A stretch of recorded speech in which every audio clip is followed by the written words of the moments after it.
Hello, everybody. Yeah, it's a Bearded Men of Real Estate show. Welcome to the show. Thanks for tuning in. I'm Ray. Say hi, Dan. Hi, Melissa. Oh, Melissa's already here, too. Hey, What? look at this.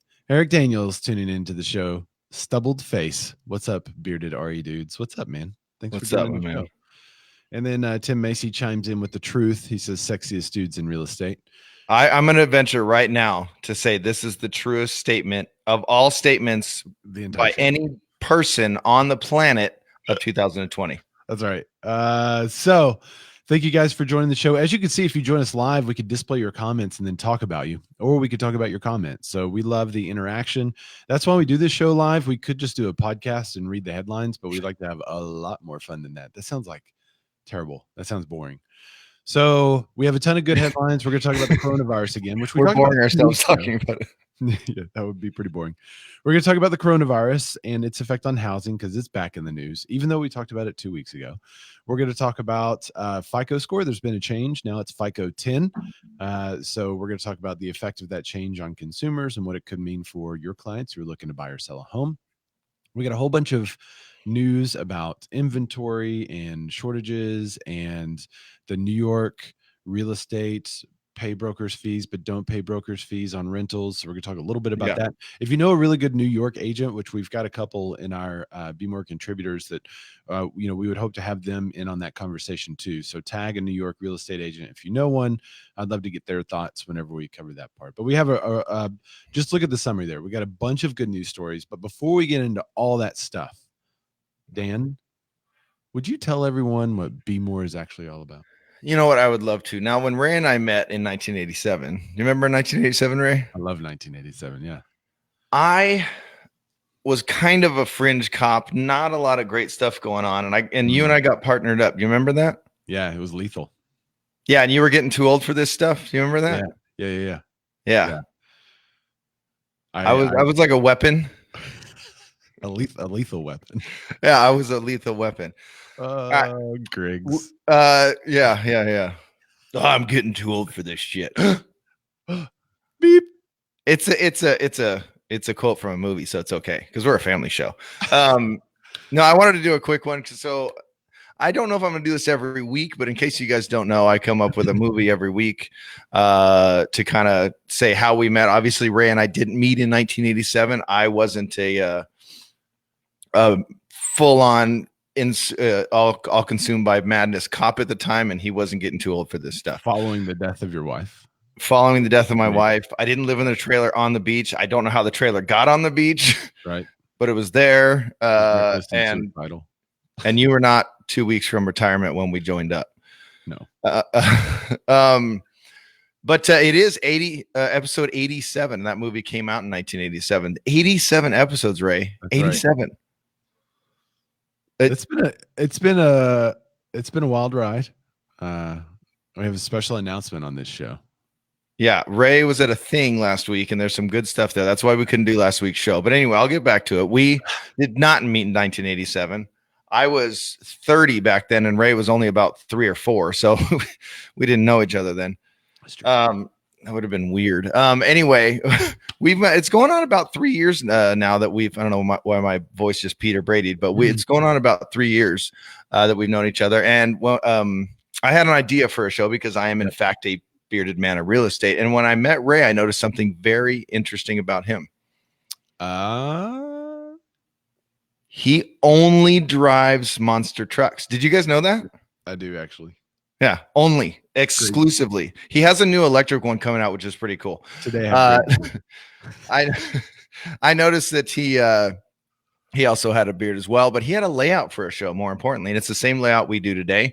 But Ray and I both like to give value up front as agents and up front as humans. I put agents and humans together, so it's hugins. So it's more about that's our new slogan for what is NAR. Be a hugent. Yeah. We got a couple of good comments I want to get to too. Kyle Jerimko. Yeah, I think I said that right. He said hello from New Jersey. Melissa Mara said you were not 30 then. He was close. And she's impressed at how quickly I got that movie. I loved Lethal Weapon. That was super easy for me. As soon as he said Yeah. 87 Fringe Cop, that's going to give it away. Cooper Skelton says this needs to be a podcast too. I agree with you. We are. We're actually having that built out for us right now. That's where some of the t-shirt money went, guys, by the way. Yeah. So Colin JJ Cameron said, I don't need a stud finder for to know these two bearded monks are. Yeah. he knows where we are at all times. Thought about that meme that a dad can't use a stud finder without first using it on himself. Every time, literally every time. Edward Carlos checking in from Phoenix, Arizona. Melissa Mara says Flamingo. Yes. But yeah, we do consider ourselves a podcast because we do, but we just had the idea to go live and get the interaction, and it's worked out really well. We built a great community. In case you guys don't know, there is a contributors page, Be More Contributors with an exclamation point. So go there, and you have to request to join. It is public, but we have turned down one person, but they were ISIS. So clearly ISIS. Yeah, very clearly ISIS. Like posing, like they had a shirt on, like I'm from ISIS. And then remember that other guy that had, those shirts that say I'm with stupid. It said I'm with ISIS. That was funny. I just posted a link to the Be More Contributors group, so you can find that. And yes, we're hugents. Big. Yeah. So Be More not only as an agent, but also Be More as a hugent. Yes. There you go. All right. To those of you tuning in who I met last week, thanks for dropping by. I went to a little conference last week, which is why we didn't have the show, but I was at the Sales Edge conference with Tom Ferry, Bill Pipes. So it was really fun. We had a good time, and I met a lot of cool people. I met some fans of the show that was cool. They were like, hey, we watch your show, and here you are in real life. Where was that? In Dallas? Dallas, yeah. Dallas. Yeah. Bunch of agents there. So it was a good crew. So thanks for checking in. Dallas, Florida, right? Is that a place? I don't know. Tejas. No idea. All right, you ready to get into these headlines? Absolutely. Let's do it.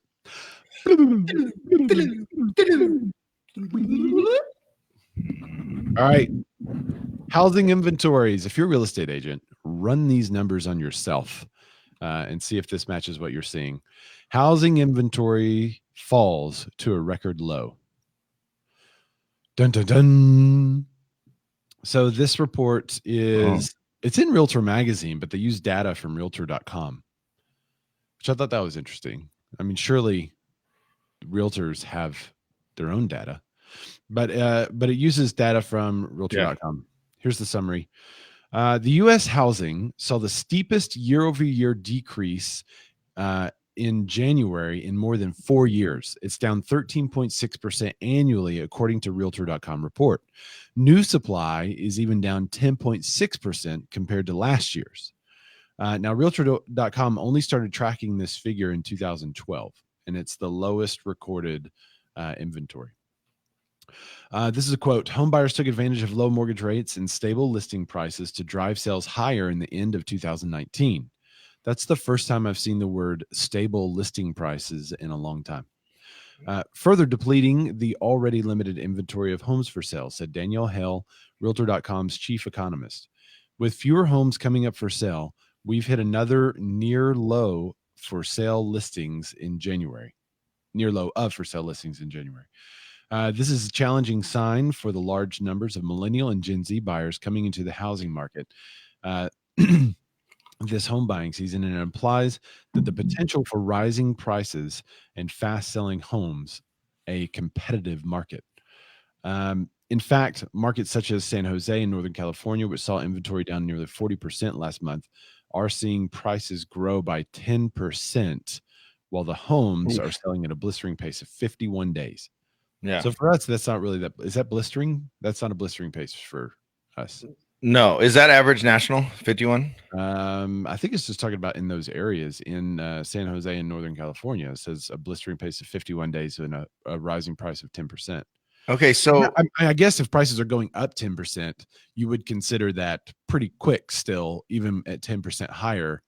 But I mean, I have a low, less than 30-day average. By the way, I think Page is up in that area. So now in California, I don't know if all MLSs work this way, but how we do it in my local is the clock keeps ticking until we hit pending, meaning all contingencies have been removed. So it's possible that 51 days contains a little bit of that. That means they would, because if they have a standard 21 days, that means, yeah, I don't know. That's still not blistering to me though, because that's 30 days past the 21-day contingency period. So I don't think it's blistering for anyone that remembers the days of 1-day listings. Right, where it's in escrow, it goes pending because it's all cash, and it literally closes with 1 day on market. So the article from Realtor Magazine goes on to say that the inventory has dropped in all three price categories that we talk about. The entry level dropped 19%, the move up dropped 12%, and the luxury dropped 6%. So inventories across the board are going down. Yeah, and when we did our final show of the last year and prediction show, we did break it down into the individual markets. And now I posted in the contributors yesterday, and there's been a lot of comments. I haven't caught up today yet because we've been busy prepping for the show. But essentially, most of the numbers I ran, like the biggest inventory surplus that I saw, and I wouldn't even call it a surplus, was 3 months, which is still a shortage to me. Yeah. So we have a huge inventory over 500, but lower than that, and it gets pretty tight pretty quick. You know, we have about 2 to 3 months depending on the price range and the area. Yeah, see, I'm at not even 1.5 months supply in my city. So I only did my city, which there's plenty of closes, and then another Dan Mack, he's in our group here. He did a search 5 miles around because Long Beach is crazy, and it was the same thing. It was super, super low inventory. So, and those are price ranges all over the place, you know, and my city here has 300s all the way up to 1.7 million, I think is the highest listing right now. So it's got all three ranges in there. So the average of all three price ranges is 1.3 months per, 1 month supply. There you go. So Paige is up there, and Melissa says one month supply. Inventory. Yeah, Paige said, quote unquote, whoa, our inventory is crap. Paige said we have 1 month supply. And Colin, JJ Cameron says we have a 2 month supply in most areas. That's very short for his areas. Eric Daniels said, truth in Dallas Fort Worth. I competed for my buyers yesterday. February competition ? Yeah, and lost $10,000 over asking. In February. Yeah. So that's why and this year is really taken off, which is cool, but it's also very competitive at an unusually low inventory time. Yeah. And then what's that going to do for sellers? Are they going to see this and go, oh, okay, I'm going to wait till summer and see what happens? But what if more buyers don't jump into the pool in summer? What if this was the hottest time? This is how, as agents, we need to really consult with our sellers to say, hey, look, take advantage of the absorption rate. A lot of people look at the absorption rate as okay, there are an average of 5 buyers buying this type of home every month. And they just kind of do that over like the last year, right? So they look at the absorption rate. Hey, there's 5 buyers searching for your home. But what I would encourage agents to do is look at the months preceding. So maybe there is an average of 5, but maybe 4 months ago, there was 1. 3 months ago, there were 3. And then 2 months ago, there were 15 homes that sold. So you're seeing the absorption rate increase. The literal rate of absorption is increasing. And that's where you can maximize the value for these homes for your sellers to say, look, you're going to miss this opportunity unless you put your home on the market now and take advantage of it. Yeah. And with interest rates holding, I think they just dipped back to 3.5. You know, Paige said she lost $21,000 over asking. Colin J.J. Cameron said the move up and first time buyer range is the most short where he is. Melissa Mara said for the slower time of year, it's not slow. It's true. Yeah, it's just crazy. I mean, when you look at it, so I think there's 59 active homes right now in my entire city. Wow, that is low. Yeah, let me run the numbers real quick again. Yeah, we'll go ahead and do the. We'll come back to it. Yeah, we'll come back to it. Do the coronavirus lending one too, because I think that has a little bit about what's happening.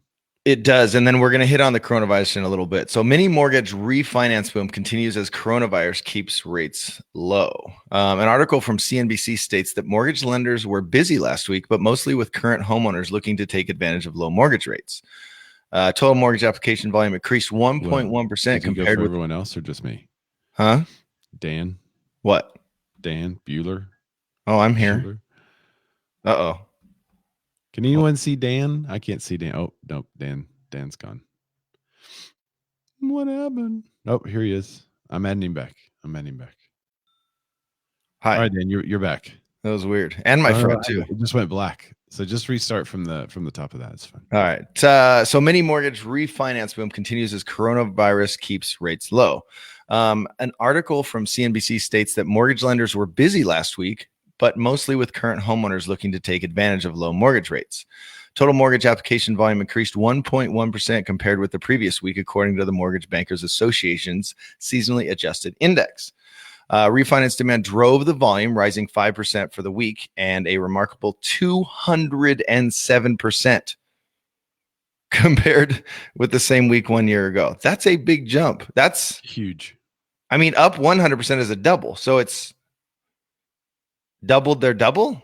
I mean, that's crazy. Mortgage rates began falling about a month ago as fears of the coronavirus hit financial markets. Mortgage rates loosely follow the yield of the 10-year treasury. Rates are hovering around a 3-year low, sparking an unexpected refinance boom. But I'm going to skip through that. Joe Kahn, an NBA economist, I did it, says that the refinance index climbed to its highest level since 2013. Refinance loan sizes also increased as a result of an active jumbo lending market. He continues, last month was the strongest January for purchase applications since 2009, which is perhaps a sign that mild weather brought out prospective buyers earlier than normal. So it's a little bit the purchase side, but big one on the refinance boom. So that means people are staying in their homes. Yes. But for how long? Right. If they see that they can make 10% on their home. Yeah. And it's always that case, are you going to try to predict the market? Are you going to hold? Does refinancing and going down a quarter point net you more than selling and making 10% more right now? Yeah. It's nuts. I feel like a lot of these stories can kind of roll together because generally when people are refining, that means they're going to sit in their home a little longer. So I'm wondering if it's people that bought their home 2-3 years ago that have decided to stay. If we see the trend line, I think we talked about this on the prediction show, but someone was predicting that people would start to stay in their home 10 years. Yeah. That's to me, that's wild. I mean, that hasn't happened since the 80s, 70s. Yeah. People staying in their home so long. But maybe people are burned by the real estate crash that happened in, 3 years. Because there's a lot of that comes up, people that owned then and got burned, and now the children of people that got burned by that. Yep. So they're very cautious by proxy, but I do think it's interesting if people are going to stay longer, because it's possible, because 2-3 years ago interest rates were at historic lows, right? But people bought at 4.25 or 4.5. They're a full point lower now. Yeah. So if you refi, maybe you were planning on selling, but now if you refi and stay another 5 years, you can save more money for your next purchase. It's true. I wonder how many of it's maybe investments refinancing too. Yeah, possible. Well, let's talk about FICO.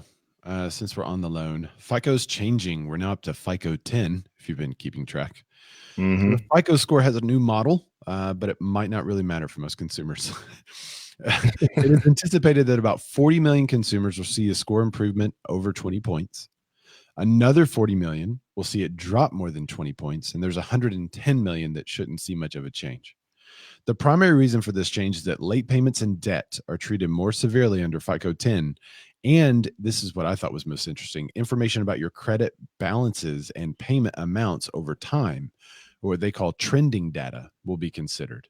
So here's a quote. If your balances are trending low or you pay in full every month, your score will be higher. So it looks at the debt balance if it's trending down, or if you're paying in full every month, your score should be higher. So, a lot of people that get the revolving credit or the credit line that they just pay it off every single month and they do it to have a good score. This is actually going to help them. Right. And that is John Olsheimer. He's a credit expert and president of the Olsheimer Group in Atlanta. He went on to say it will help differentiate between a consumer who's a transactor and one who's a revolver. So are you a transactor or are you a Yeah. revolver? There's a joke Yeah. there. Melissa Mara said refi, save more, and then a bigger move up later. Yeah, we might be seeing something like that. So interesting information on the FICO score. I think this is a good thing to put out there to your community, to your friends and family. Let them know, hey, FICO score 10 is rolling out. So be sure you guys pay on time and you pay down your balances in order to have a better FICO score. So there's a little Facebook post tip for you. Interesting. My numbers literally changed since yesterday, by the way, on my market. Oh, what is it? What is it at now? We now have a full 1.5 months supply. So there were some closes. Yeah, end of month. But it didn't adjust by that much. So apparently there were a lot of closes because mortgage lending just had a boom. Yeah. All right, let's see. Check out that transition. It's probably a better transition if you don't talk about the transition, but I couldn't resist. I don't think we've ever not talked about a transition that we just made smoothly. Yeah, that's true. I think we always shout out to the transition we just made. Hey, by the way, look what I just did. Hey. Boom. Mortgage lending just had its biggest quarter in 14 years. So that takes us back to when, Ray? 2006.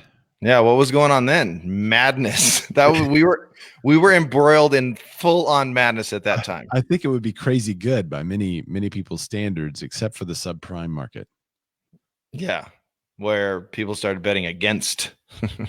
Good times. All right. It probably won't come as a surprise to those in the mortgage business that the fourth quarter of 2019 was a big one, says Housing Wire, considering that originations continued to rise throughout the year thanks to near historic lows in mortgage rates. But just how big the fourth quarter actually was may make the most ardent observers stand up and take notice. I always love ardent observers. They're my favorite people.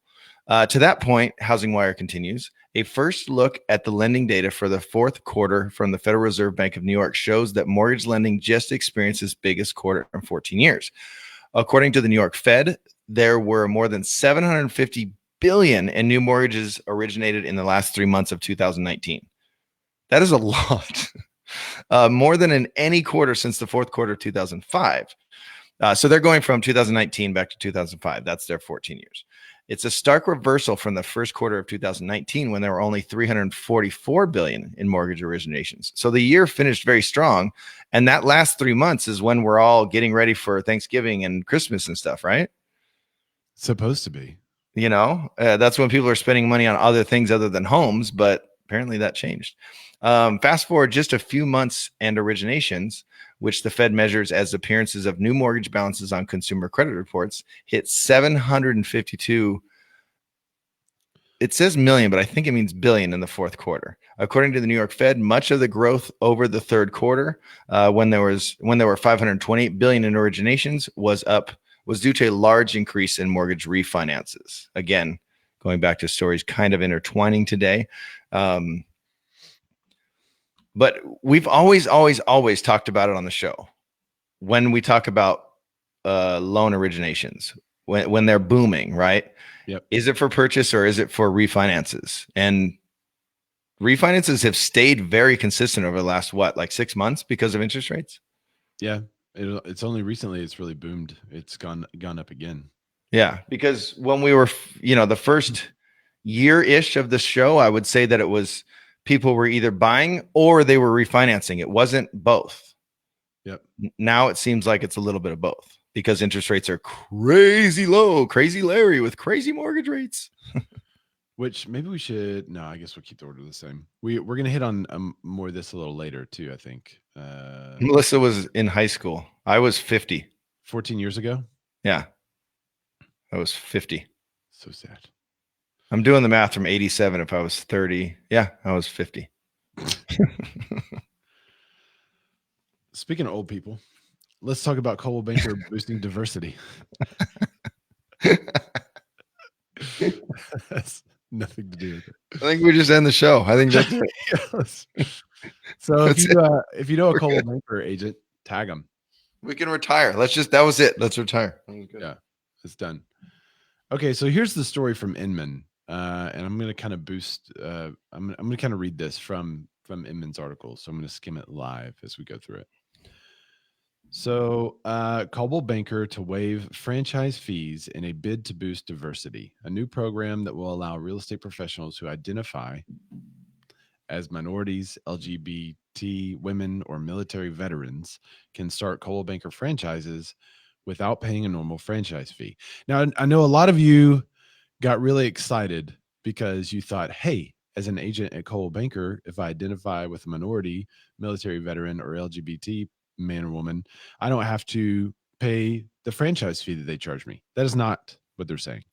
They're saying that someone who wants to start a Coldwell Banker franchise can start one without paying a normal franchise fee. So I wonder if there will be an abnormal franchise fee. That's beside the point. I think they're just waiving the fee. In a major effort to increase diversity among its ranks, Coldwell Banker announced Tuesday that it'll waive franchise fees to give other financial support to would-be franchise owners who self-identify as minorities. This self-identifying as minorities is confusing. I'm just going to It's put that so out there. confusing. Because I can self-identify as a veteran. I've never served in the military, but I feel like I would have. And I served my country by being a citizen. So if I self-identify as a military veteran, anyway. Like, obviously, Ray and I know that's wrong. That's the whole stolen valor thing. But what about someone that doesn't care about that stuff? They don't care how they're judged or how they're looked at. And they're like, no, I supported my troops when we were at war. It's just ridiculous. Let's see. Members of those groups can apply for a program, and once accepted, we'll be able to start. Now that opens up a whole new bag of lawsuits. I feel like you could apply, and then you have to be accepted. And once you're accepted, once your minority is good enough for them, then you can start a Coldwell Banker franchise without paying the $25,000 franchise fee. But it has to be. Okay, can you finish this? I need to go off on this. Can you? Additionally, the program participants will get up to $100,000 in funding support, receive mentoring opportunities, because as minorities, they apparently will need it. 2 years of this is this gets me hot. 2 years of royalty-free rebates and a complimentary membership to various industry organizations, such as the National Association of Real Estate Brokers or in the National Association of Gay and Lesbian Real Estate Professionals. In a conversation with him, and Coldwell Banker president Ryan Gorman said that the goal of the program was to boost the number of franchise owners who come from traditionally underrepresented. Sorry, it was a hyphen. Underrepresented groups. We need to clear financial roadblocks, he explained. Yeah, I'm going to read quotes from him for the rest of the way. As an industry, that means increasing diversity. I strongly believe that one of the best things we can do to increase home ownership in underrepresented communities is to increase access to and understanding of programs and information related to buying and owning a home. That makes sense. He added, as an industry, that means increasing diversity and representation among our brokerage owners. So the theory that he's operating off of is you can't understand and support those who are minorities or who need additional help and funding and such unless you are one or unless their broker is one. That's where he's coming from. As an industry, that means increasing diversity and representation among brokerage owners. Interesting. Let's see. People were surprised Coldwell Banker had a booth there. At the National Association of Real Estate Brokers. It's NAREB. All right. So there's more information. You can go to Inman and read it. I'm not going to read the whole article. They have it behind a paywall for a reason. It's just an interesting industry article about Coldwell Banker waiving franchise fee, $25,000, and providing additional $100,000 grant if your minority is approved in their franchise program. But okay, Can I go now? Yeah, you want to get to comments, or you want to give me your take and then get to comments? No, go. Let's do comments first. And are we Right. doing? Are we diving this now? We are, right? Yeah, we could dive it now. Okay. Mike Elizabeth Rodell said, "I don't know where to begin." Now she speaks as someone who identifies as Mike and Elizabeth as a military veteran, and because it's Mike Elizabeth Rodell, they could identify both male and female. right. But so she identifies as a military veteran, and I think she identifies as a woman. Correct me if I'm wrong, Mike Elizabeth. I think. JJ Cameron says bad play by Rheology to get a larger footprint. This should have been thought out more. It should have been. This just sounds like an all-around shit show. Beep. I think beeps are more effective on top of the word. I see this ending very badly. Colin JJ Cameron said funding support, aka a loan. Ooh, I wonder if it is a loan, or maybe it's a grant. Did they say grant or loan? Let's look at the words. Funding support. Yeah, so it could be just a loan. And then Pete Thorpe said it's free to literally everyone who isn't a non-military white dude. Literally everyone but white dudes. Pete Thorpe said it's a grab to get existing brokerages to flip over to Coldwell Banker franchise. Interesting. That's an interesting take right there. Tony Allen's checking in. Tony, where are you from, man? Let us know. He said, I heard he's here. Keller is waiving franchise fees for bearded guys and women. There you go. What about bearded women? Let's see. No. And Mike Elizabeth Rodell said military veteran in a minority career field. And then she's like, can I just sue now? Okay, so I think all around the commenters so far have not been super supportive of the minority ownership program. There is also interesting information about government minority ownership owned. If you look up minority owned business grants, there's a lot of government grants and benefits for being a majority minority stake, and having a minority owner as part of your business. So I wonder if some of that I wonder if they're probably not thinking of that, but that's just an interesting thing. All right. So what is your take? What do you think of this? All right. So I want to start with just first of all, hold on. What do you identify as? Maybe that's a good place. Cat. I identify as a cat. All right. Okay. So I just want to start off with this is a personal statement, and I just don't care. I don't care how anybody wants to identify. If you want to be called a lamp, I'm going to call you a lamp. It doesn't affect me at all. I love lamp. Exactly. You get the joke. A dinosaur. I mean, there's a lady that married a roller coaster. Like, how do any of these things affect me? They don't. So all I have to do is change how I address you. And I'm fine with that. You can identify however you want to. Okay. Now, and also I applaud a big brokerage, a big company for looking into diversity, but going back to Colin's take, I don't think it was thought out very well at all, because now when they throw that self-identify in there, there's two parts to this. Okay. There's two parts to this. When you self-identify. Yep. So now as a military veteran, as a broom, as a whatever a minority is, right? That's how I self-identify. That's a slippery slope. And then the next part that makes it extremely slippery, I'm talking like Scooby-Doo trying to run on slime slippery.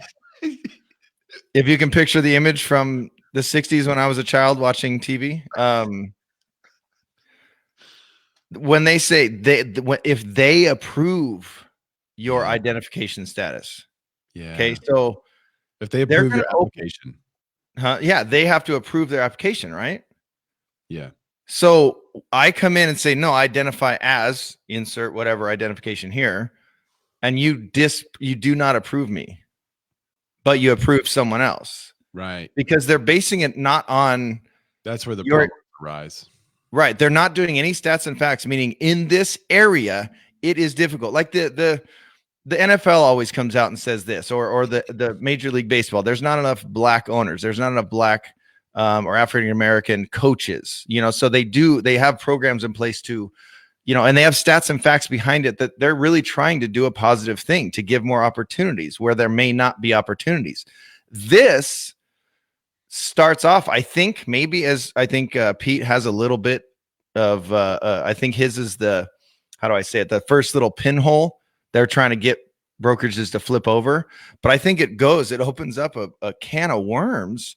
Yeah. Because there's not really any reasoning behind this other than we want to be more diverse. But then when you really break it down, which again, I applaud, but now you're just anyone that comes in, they can identify as whatever they want. And then you have to approve it or disprove it. Yeah, okay. I'm going to get into some comments. Pete said, it's not that I'm not supportive. It's just really, really poorly rolled out and explained. The self-identify is only for one piece, and it then said, as well as the subheading was terribly written. Exactly. And then but then you go to that next spot, which is the next part, which is we have to approve you. Yeah.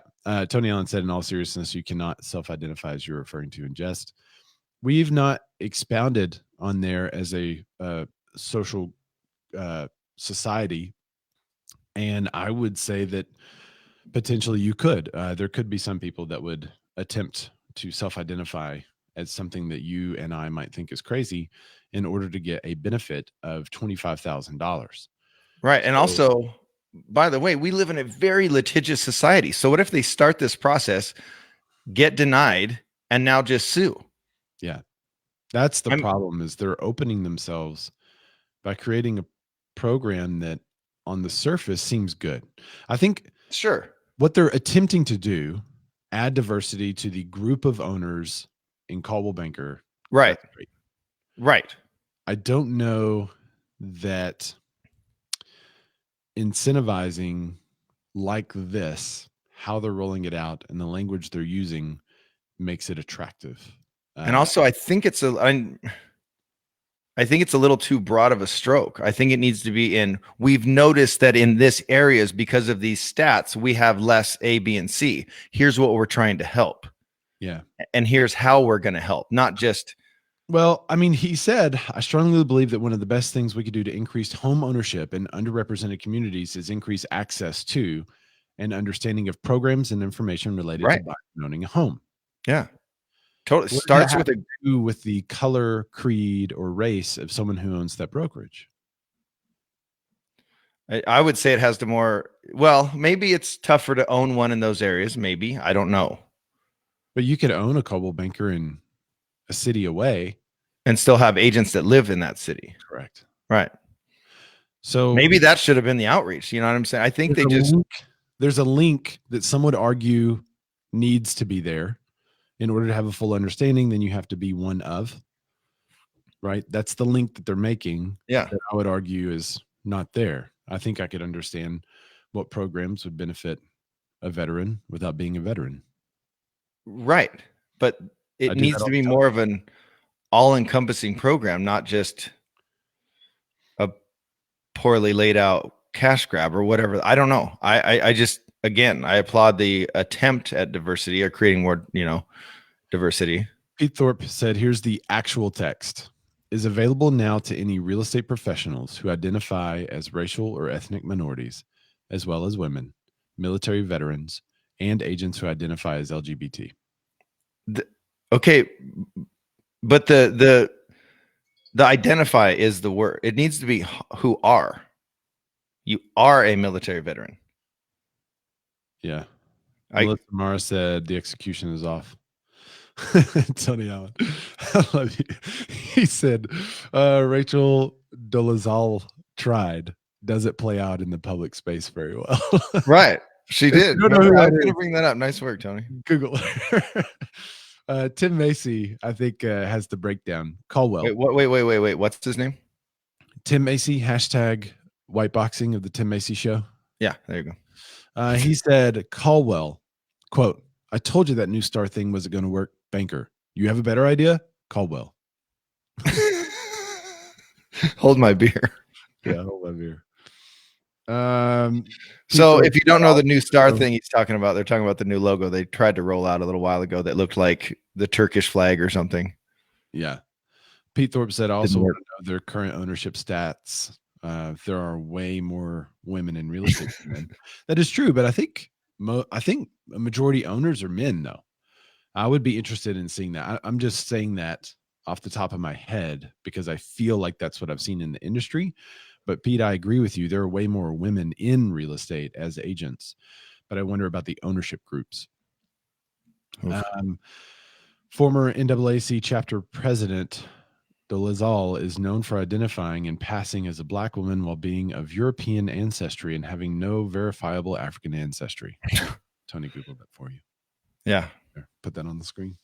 Yeah. So it doesn't play out in public well, but to save $25,000 and potentially earn another 100,000, there are going because to you sue them. try weird stuff, man. And yeah, it's like, so now I'm trying to think, okay, and we all agree this is kind of like, it feels not done, not executed extremely well. Melissa Marr said, I think that's the consensus. Yes. The media and everything they're putting out around it is kind of weird. And I think it's kind of weird to us in a quote, okay boomer type of situation, whereas we grew up in a different society than the ownership group that is coming up grew up. And so for us, it seems odd that someone would identify as something that they're not African American or whatever. But as Tony said, it has happened. So I think part of this is that we are reading something that is written politically correct, right? And they're trying to roll out a program that in intent is a very good program, but they have to make it so politically correct and even that it makes it almost jokeable. So the question is, how do you roll out something like this to encourage diversity owners without sounding like this? Well, I just think it should have been more area focused. But then you get into the whole, like, realtors have been focusing on areas and red lines and these parts of cities and that versus that parts of cities, and that won't work. Well, if it starts with in an effort to increase diversity and help homeownership in certain areas, but again, that goes back to your point. Why not just hire more agents that live in those cities, or roll out free real estate programs that encourage people to get their license in those areas, or put money into educational programs that are taught in areas that are heavily minority driven, to tell them about the programs and information related to buying and owning a home. Right. And we're only covering, ethnic minorities. We're not talking about the self-identification. That's where kind of goes haywire. It goes haywire. And again, I think it's too broad of a stroke. You're just saying you're such a conservative. Huh? I said, you're just saying that because you're such a conservative. I'm very conservative. But no, that's the question. How do you roll out something like this that it has great intentions to benefit minorities, to diversify ownership, but not sound like they sound? How do you do it? Right. Tony Allen said, how about offering it to everyone equally? Well, then that just lowers the price of their franchise fee. That's all you're doing. So you might as well just keep the franchise fee what it is. And then people either start a franchise or they don't. Tim Macy said this would probably go over well in other industries, but the competitive entrepreneurial nature of our industry rejects this. Successful agents and brokers have the sense of not wanting or needing this type of benefit. Oof. Said by Tim Macy, white guy. Ryan Bokros said, this is not, we want to encourage and support said groups via a program that potentially offers. Finish your thought there. Well, I think that's a ... like that potentially offers A, B, and C. Oh, gotcha. Okay. And that's, again, that would be let me re-say this quote. Why is this not, quote, we want to encourage support said groups via a program that potentially offers blah, blah, blah. Blah, blah, blah. Right. So, and again, that would be the more grassrootsy kind of thing. and we're but Tim served. I'm excluded, not that jerk. Ryan Bokro said, an industry that's pinnacle is built around fair and ethical. Let's figure out how we can discriminate and include, but excluding. Mm-hmm. Right. Which is because we have to be very careful with what we're doing, and we can't, how do you say it? We can't steer anyone towards any area or away from any area. We can't do any of that. We have to be very ethically sound.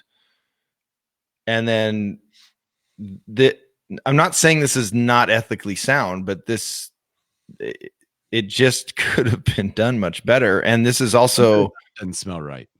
This is also from a brokerage that we all consider okay boomer. You know what I mean? Like Colin JJ Cameron said, this is what you were talking about. But Tim served. I'm excluded, not that jerk. Right. Pete Thorpe said, "Oh, I'll be happy to keep $25,000 to get no royalties for 2 years and a mentorship and $100K in free loans. I'm not too proud." Yeah, Pete served. I think that was a little bit of sarcasm. Yeah, I think he's going to go open a brokerage. So the question that I keep coming back to is how do you offer something that increases diversity and is a good program, but doesn't sound like they sound? And that's tough. Let's go back to what it said. Me 40,000 to commit for 3 years. This is just the new play. Yeah, I'm really curious to see how this would play in like Colin's area. Honestly, I try to get franchise fees negotiated out anyway. When I was a business, I used to help people buy and sell businesses, and yeah, a lot of times they would drop the franchise fee or put it towards the build out or something like that. Yeah, why doesn't it just go under the umbrella of everything else in real estate? It's all negotiable. Yeah. I mean, like somebody looks at the Coldwell Banker prices of their franchise and go, "Oh, well, I mean, I guess I got to pay it because it's on the list." No. Yeah. But why does this go to people self-identifying and franchise fees? Why isn't it just what he said? The one statement he said was in an effort to increase knowledge and homeownership in certain areas. That's where they really want to focus on. I feel like they could give them additional support. Through a lot of different ways. A lot of different ways besides a $25,000 franchise fee. I feel like they could say, "Hey, the franchise fees and everything's the same for everybody, but we really want to roll out these new diversity programs, and here they are." And I think people that have an understanding of the culture that they live in are going to grab on to those diversity programs and understand them differently, and then help distribute them to their clients. I don't think you have to do it this way, but I could be wrong. I think the idea was good. It was just they went down the wrong path.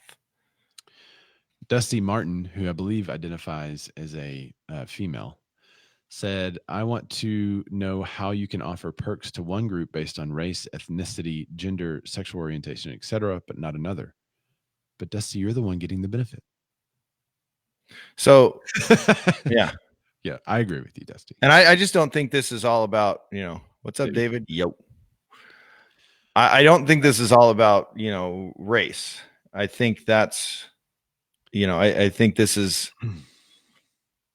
I mean, I think that their basic foundation for this is certain areas, yes, but what they've opened it up to and not excluded, it just, it just leaves it open to, and by the way, like, I don't know if you guys have noticed, but I'm a white dude. What? And like, I can't ever pretend to know what it's like to be a black dude or to be a woman and not get this or not get that or be looked at this way, right? Like I'm looked at a certain way because I have a beard and I have some tattoos, but I'm still not, I'm still white. Like I understand all that, so as I have this conversation, I understand that.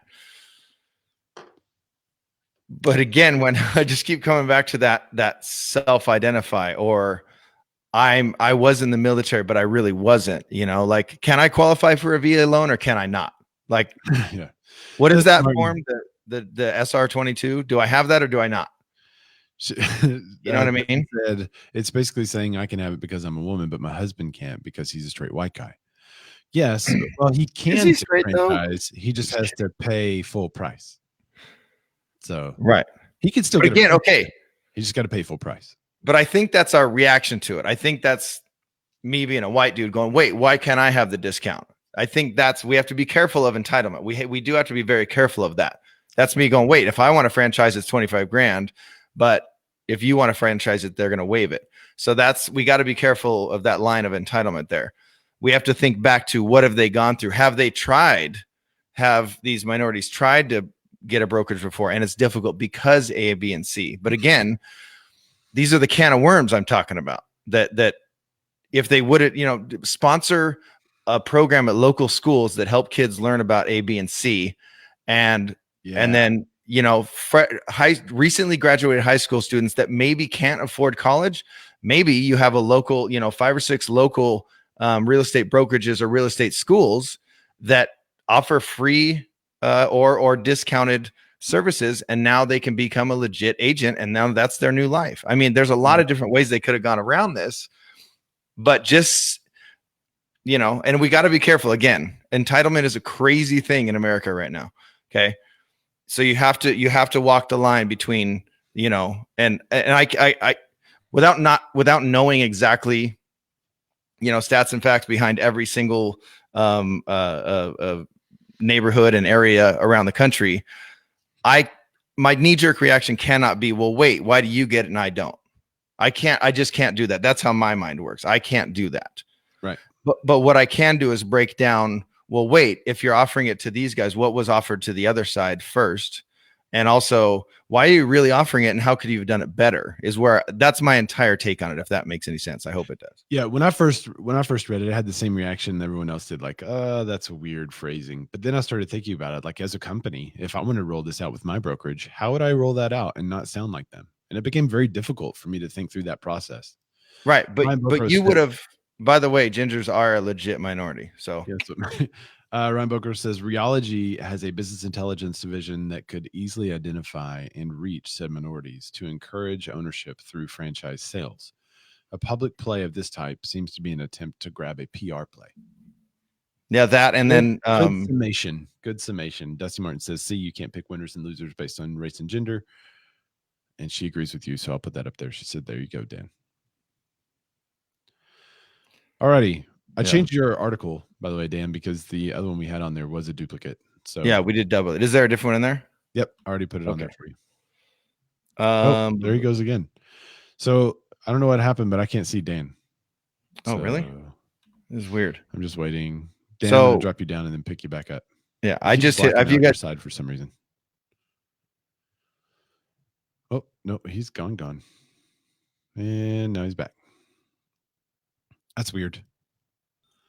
That's weird. Yes. I don't know what happens. It just goes like black screen on your side.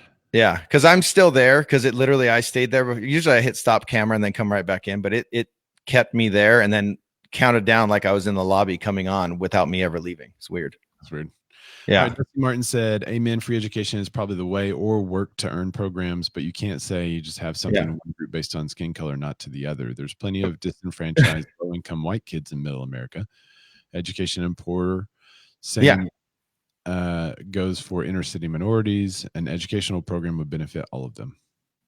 Yeah. And I think that's where you have to be careful too, saying one ethnicity is more poor because of their ethnicity. I think you just have to be careful. And again, she said poor communities would benefit from the education. Yeah. By the way, can I toot my own horn? Your things are all wonky. Yeah, go ahead, toot.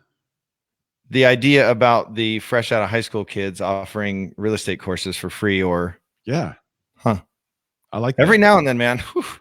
You get a good idea. Yeah, every now and then that happens. So we can circle back to this, but I know Ray and I both we have actual jobs. What am I going to? Eric, go to his article, the New York City Renters. Oh, you just bumped it up, right? Yep. Okay. Yep.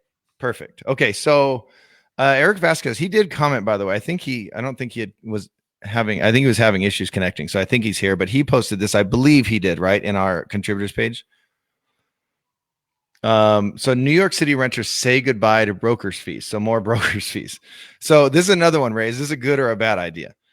And this is from Forbes. With one simple clarification of months-old regulations, New York's Department of State essentially upended the entire New York City apartment market. According to a statement issued by DOS, that's the New York State or Department of State, according to the statement this week, New York City renters will no longer face sky-high broker's fees when attempting to lease an apartment. Okay. Instead, those costs will fall on the landlord's shoulders. So, in theory, what they're trying to do is make it less expensive to rent, right? Forbes goes on to say that it's a reversal of practice that could have a sweeping impact on both New Yorkers' pocketbooks as well as the local real estate industry as a whole. Traditionally, New York landlords would hire brokers who would then list their properties and market it to tenants. Prospective tenants who wanted to lease the property would then need to pay the broker fee, usually between 12 and 15% of 1 year's rent. Wow. That's it. And this is the opposite of selling a home, right? They also face security deposits, first month rents, and other costly expenses. Back in June of last year, the DOS released new rent regulations capping security deposits to 1 month's rent and application fees to just $20. At the time, it was unclear if brokers' fees would be impacted by the changes. Here's how the statement explains it.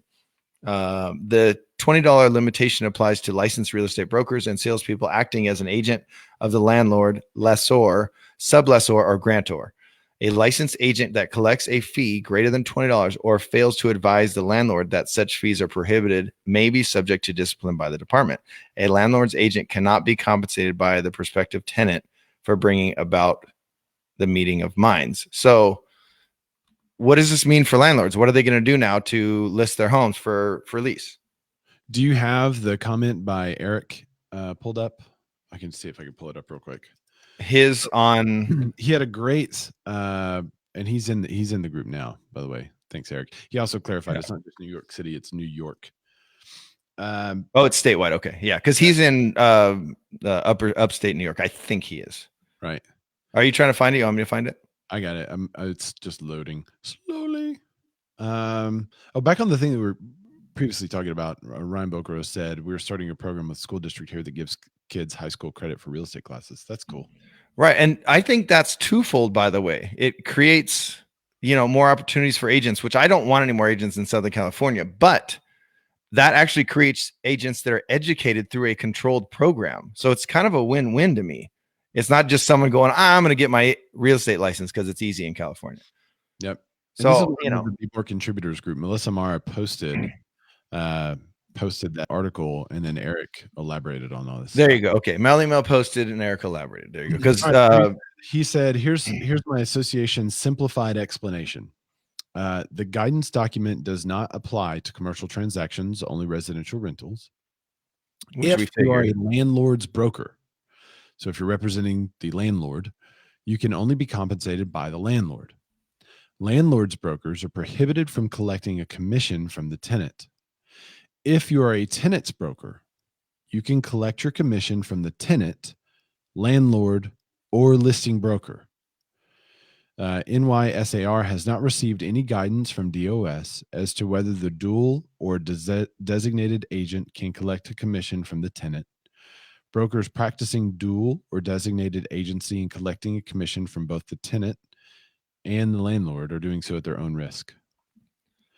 Temporary restraining order has been issued against the DOS enforcement, and the next court date is March 13th. So right now, it's business as usual. Okay, so the self-identified Mike Elizabeth Rodell, cost of marketing. The agents that do a great job or that do great, I don't think 12% is ridiculous. It's true. But I mean, $3,000 a month, Ray, times that's $36,000 a year. What's 12% of that? I can't do math that quickly. Like, I don't know. Hey, Google. All right. What's 12% of 36,000? The answer is 4,320. 4,320. That's not bad. Okay, so but you have now they've capped your security deposit. But what if your security deposit is already $4,300? It's $8,000 to move into that house. Mike Elizabeth Brodell said should be to the owner though, not the renter. Right there, you go. Yeah. Melissa Mara said so. A month from now, you may or may not know what is happening. Ryan Boker said, I'd love to hear prospective consumers' thoughts on the quote industry fighting to keep the status quo, Right. and the customer bear the burden. Yeah. Look at that. Look at that perspective. That is awesome, Ryan. Nice work. It's kind of convoluted. It's a valid clarification from Eric, but it doesn't, like, let's say, for instance, there were no fees that could ever be collected from the tenant from either the buyer's agent or the landlord, and the landlord was the only one that could pay any fees at all. What would happen? Well, rents would increase by the amount of that fee. That's So it's passed the on to the consumer. right. That's the Pandora's box that you're opening, right? Right. So I don't. But now There's not going to be that much change in how we practice. It's the paperwork that we use. That's the reality of it. right. But if I pay the brokerage fee or the brokerage fee up front and I'm the renter, I'm capped. I'm done. Yeah. But they are. The landlords are just going to pass on that cost somewhere, right? Yeah. Yeah. All right. So thanks to Eric and Mel for that article and for expanding on it. Let's talk about how we are all going to die. Do you want a deep dive? Let's transition. We need a deep dive, I think. Okay. You just want Because if we're all going to die, we should deep dive it one last time. All right, let's go. Ready?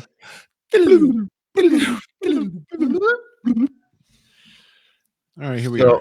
A virus that's been around for 30 years, but everyone's afraid of it now for some reason, is going to kill us all, and the market's going to crash. Has it been around for 30 years? I didn't know that. Well, it's part of the SARS strain. It's part of the other strains. Now, this isn't by the way, coronavirus just means how the virus looks. It looks like it has a crown on it. Okay. It doesn't mean beers. Okay. Oh, really? Right. So you don't want to put a lime in it. Yeah, you don't get it. You don't get it by drinking Coronas, and you don't prevent it by putting a lime in your Corona. By the way, we have to say this is from CCN, not CNN. Yeah, I don't know what this website is. I have to tell you that the fave icon is a skull. Right. I don't know. And this is an op-ed. But remember, though, and the I did do here. Harsh Chauhan is the Tech Junk 30 is his Twitter, or Tech Junk 13 is his Twitter. So but what he's talking about is what a lot of reporters are talking about. So I thought it would be interesting to use this article. It's got a great summary and also screenshots of the Twitter. Yeah. And now when you do an actual search, so if you search coronavirus housing market, it comes up with it's a lot of things, and we kind of talked about it in the group. This is the one CCM, but then there's Fox Business, there's Realtor Magazine, there's Florida Realtors, there's Realtor.com, The Real Deal, and it's all coronavirus's impact on the housing market. This is just I believe this website is a little sensationalistic, but it triggers a conversation. And Eric, I'm going to get to your comment as soon as we cover this. I'll roll back to your comment. Mike Elizabeth Rodell says those doomsday websites are legit. That's pretty fun. All right. So low mortgage rate environment, lack of inventories, which we've all been kind of talking about. Tailwinds for the U.S. housing market over the past year, but the coronavirus epidemic is a big threat that could cause the U.S. housing market bubble to burst at last, or could it? Well, because I think reports that the effects of the coronavirus outbreak in China could have a domino effect, which that's what we talked about, I think, 2 weeks ago. Chinese investors hold the key to U.S. housing market gains. It talks about the Chinese investment into American real estate. You have less incentive to buy real estate if it's unclear when you'll get to the property. In the short term, the virus could dampen luxury sales further. So I know a lot of Chinese investors who never actually go to the property. So that's right, somewhat mitigated. There is some large Chinese luxury purchases that would be impacted because they may not get to it due to the travel ban. Then he goes into the travel ban. But let's just, that right there alone. What if there are markets that have been heavily influenced by Chinese buyers, and now those Chinese buyers are pulling out of the market? What happens? Most of ours said CC in cryptocurrency news. Yeah. Yeah. All right. Well, I want to kind of hang on just a minute. There is enough evidence pointing to the U.S. housing market as a bubble, low mortgage rates, lagged home price growth, which it always has lagged home price growth with a wide margin. Realtor.com economics. It's got a screenshot from that, talking about housing inventory, the largest decline, 14.1%, which we just talked about. So what they're doing is they're taking a whole lot of the articles that we've talked about, and their conclusion is this, on top of the coronavirus, is going to cause the bubble to burst. Okay, now burst though. See, this is where my opinion is it would be a positive thing, because we do have areas around here that prices are pushed up by all cash buyers. Yes, that was my point in reading this whole thing. So is that the likelihood of it busting because there are fewer investors and buyers is incredibly low, because the problem right now is supply. It's not demand. Right. So the whole article is written talking about all these things that are happening, and then the conclusion is, so because Chinese investors can't continue to invest, the market's going to crash. But to me, that sounds like because Chinese investors can't invest, right, there you be go, more inventory for people to purchase, and it's going to levelize, or not even levelize. It'll just kind of slow the problem that we're having with which is a great thing. Yeah. So to me, in a time with less demand during a time where there's less supply would help even things out or float them. And there's some good comments if you want to get to them, Ray. Okay. So by the way, Tony's not in Southern California. He's from Southern California. He's in Boise. I forgot. All right. Tony Allen said, a few speculators in the Boise area that I've chatted with are looking for recent tech plant shutdowns in China. Foxconn, Apple supplier, Micron Technologies, based in Boise, yet holds a massive production plants in China and is one of Apple's largest suppliers. Speculators are thinking that Micron production operations could be shifted back to the Boise area, with employee hiring will swell and increase the sales in the area. Whoop, whoop. For local residents. Right. So Ryan Boker says, everything I've read speaks to this virus impact being primarily on more lower income wealth populations in China. So not the people that would invest here. There you go. Yeah. Mike Elizabeth Rodell said, Chinese investors pulling out might mean millennials may just have a shot at buying an affordable home. And they can move out of their parents' basement. Millennials, am I right? Finally. Yeah, so that was kind of my conclusion too, but I wanted to put this out there because this CCN, it does a really good job of taking all of the headlines and compiling them, and then coming to what I think is a completely wrong conclusion.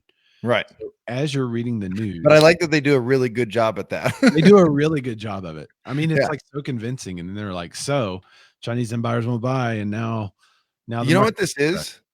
We always talk about headlines, and we go past the headlines here on the Bearded Man Real Estate Show, right? Yeah. Because it's always home price gains slow. What? Well, they're still gaining. Yeah. But we go past the headlines. This takes all the headlines. Yep. So for the people that go past the headlines, they read a bunch of stuff about other headlines and then gets it wrong. Yeah. And well, what's funny is if you look at Fox News, CNN, CNBC, like some of what this guy talks about is echoed on those other actual news websites. And this is the doomsday stuff. I don't mean to disparage the CCN. I just don't know of it. But they say the same things and are coming to the same conclusion, which doesn't really make sense when you add up all the supply and demand curves. I think an economist would look at this and say, well, if the Chinese investors had to pull out, then there would be a news article about Trump's China travel ban destroys home prices, right? I mean, that's what we see, which means that home prices would go down, which means more millennials and people would be able to purchase in the lower third and middle third of the housing market, which is not a bad thing. I think we would all agree. Not a bad thing. And when you do that search, let me go back to the search. So the Fox Business, the headline says coronavirus may whack New York, California real estate. But it says, while luxury real estate market in the U.S. is already facing headwinds, fear stemming from the spread. So it talks about specifically the luxury market, but not crashing the entire market. And then the realtor.com one says U.S. housing market is feeling the impact of the new coronavirus outbreak. Mortgage interest rates have dropped.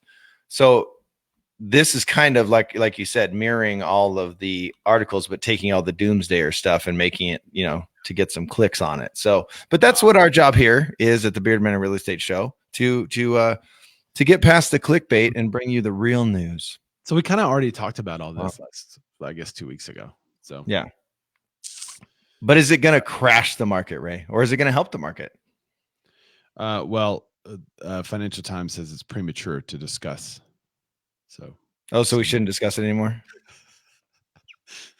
All right, so let's get into just look at the headlines.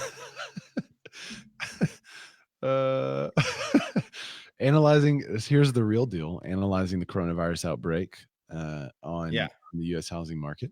Yeah. So, let's see. Such minor inconveniences aside, business has been booming. I'm trying to get to the summation here. The economy is still chugging along, with the coronavirus could. China may confirm common knowledge for some time once booming market for mainland China buyers has long since died. So the condo market in New York is going down. Well, I think we need to talk about the volatility of stocks too. That might be impacted. Yeah. But that would then help, because when people don't put their money in stocks, where do they put it? Into real estate. Yeah. So it's true. Yay. So it could just balance. It's almost like balance out. But if you do just a little bit of research on the virus, please go do that, just so you know what it's about. I'm not talking to you, Ray, because I know you've already researched it, but I'm talking to. Don't just hear a crazy story for me. I don't know what's going on. I'm definitely going to report this broadcast. Yeah, we're going to get flagged. But go look into it. I don't even know if you can hear me, but I think everyone else can hear you. I can hear you. Hang on. I'm going to drop you down and bring you back up.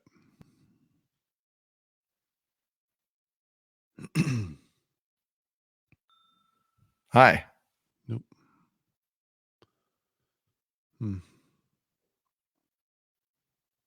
That's weird. Sorry, guys. The system we're using is going. He's just smiling goofily. I don't know what the issues are, but I can't see anything. It's notifying the guests that you're live. There you are. By the way, Be Live, which is what we go through, they've been pretty good. Remember, we were having issues for quite a while, but Zuck hasn't gotten to them. So right now here's a little behind the scenes magic for a lot of you. We're on this system called Be Live, and we're on their older system. They've since upgraded to the new system, which we tried 2 times and it didn't work for us. Went really horribly. So we are waiting to make sure that they iron out the issues that they were having with that. Meantime, I just got a warning message whenever I started this broadcast that said, hey, you almost can't use this program anymore. So I think they've kind of stopped support. But wait, Ray, old one. I identify as a user of their old platform. Yeah. Who are they to say you can't use it? Right. Yeah. Okay, I'll share that. We'll do a little meta. It'll be real meta here. So this is what it looks like on the back end right now. Ooh. So comments on one side over here. Okay, can I make this, how this is even more meta, Ray? How? You're showing them behind the curtain, and guess what movie I almost picked today? What? Wizard of Oz. Oh, that would have been a good one. Whoa. This is the wizard. But that's too easy, though. Remember that time you were a little girl and you had a dog in Kansas? And ruby shoes. Yeah, remember that? So this is what we use. It is called, well, it doesn't do anything. If I put it see, and that's his view. I have a guest view, which is I can see comments and I can see likes and viewers and stuff, but I don't. And what's happening is this little box where Dan goes black, and I can't hear or see him. Yeah, but I have to drop him down and then get him back up in here. Well, the fix has been I stop camera, I leave the broadcast and come back. Yeah. Yeah, but I think I remained there. It's just on your end. So what they're doing is saying, we've warned you, and now and now we no longer support what you're using. Right. So what we'll have to do is go live sometime during the week and kind of test it out. Yeah. So, all right. Well, do you have a pick of the week? I always have a pick of the week, Ray. What is your pick of the week, Daniel? Yay! Hang on. Wait, have they seen the new logo? Whoa, what's Ray holding on to? Yeah, boy. What? So if you've ordered shirts, they're coming around. We still may have a couple left here and there. So if you want, I have a few on let me me- personally. So yeah, if you want a shirt and didn't get one in the first run, let me know. If you've ordered one, we're going to send you an email probably today or tomorrow, just confirming the size and all that kind of stuff. And in a couple of weeks, you'll receive it. and by the way, they are $20. If you want a used worn on the show version, I will sell it to you for 50 and I will sign it. Are they 20 or 45? I can't remember. 45. Okay. And all right. So that was your pick of the week. My pick of the week is kind of similar. It's Be More Chops. Which, can you show them the logo? It's just the best. Let me find it. So we what we've been wanting to do with the show is cut up some of the news stories and some of the moments, and then make those little shareable bites that you can put out. I don't Literally from day one, the reason we do the show the way we do, intro, headlines, and then deep dive, is we've wanted to always cut it up. Yeah. Now we're able to cut it up Now we can finally cut it and into you'll see chops. these little bite-sized clips that we call Be More Chops, and we want you to share them. That's why we have them there. And hopefully it's like some of the best moments and good information. That's kind of what we want to do. We don't want to just put out anything as he combs his beard. All right, here, let me share. Let's share Chrome tab, Bearded Men Real Estate Show. All right. Yeah, I shared it in the contributors page. I was in contrib. I'm going to show him what the actual chop looks like. Oh, okay, good. All right, let's bring this up. And there it is. Look, yay! Be More chop. Look at the You can see the little logo at the bottom here. Let me make it bigger. How do I make it bigger? So we went through and retooled the beards to be chops. See the chops? Yeah, it's fantastic. Now we did not add a chin, so There was actual discussion of chin or no do chin. we have a chin or no chin? So there it is. That's at the end. Chops. Epic clips from an epic show that airs Wednesdays with two epic bearded real estate savants. There you go. And look at chaps. Chaps. We actually are savants. Since that logo is the best. I agree.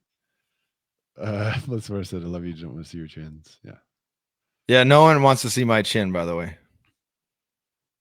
No. No one will ever. No one's seen my chin in 15 years, Ray. It's been 4 or 5 for me. 5 years, 6 years for me. I mean, I had had a thin one for a little while. Yeah, you've had a beard for a while, but the big beard's been, yeah. Mm-hmm. Yeah, it's been 15 years. Yeah. Melissa likes a real estate savant. Servants. Right, so anyway, whenever you see Put servants, no savants. Yeah, it's not servants. We do. It's savants. We do live to serve our clients, though. That's right. Well, thanks for joining the show. And as you see the Be More Chops, we'd appreciate if you would share it. We're going to put it on the Instagrams and here. We will. Oh, she said it was autocorrect. We will also have that on Facebook too. So as you see them running around, we'd appreciate it if you would share the show.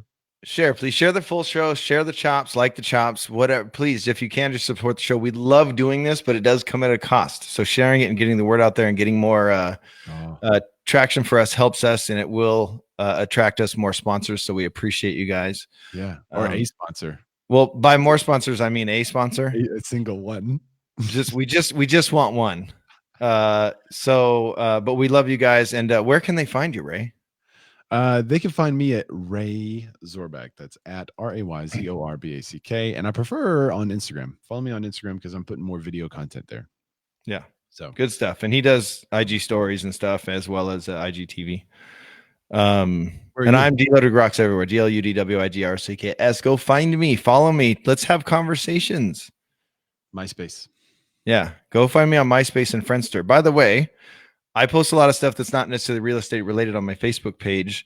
And I get a lot of people reaching out saying, hey, can we have a conversation? Can we talk about this or that?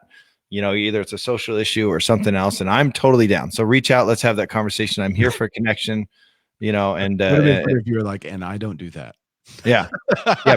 People want to reach out and I say no every single time. I just had another buddy reach out today, you know, so please reach out. I'd love that conversation. I love the connection between humans. And I also self-identify as a healer. So A mage. a All right. mage. Join the show, everybody. Love you guys. Bye. Bye. Gotta hit that button twice.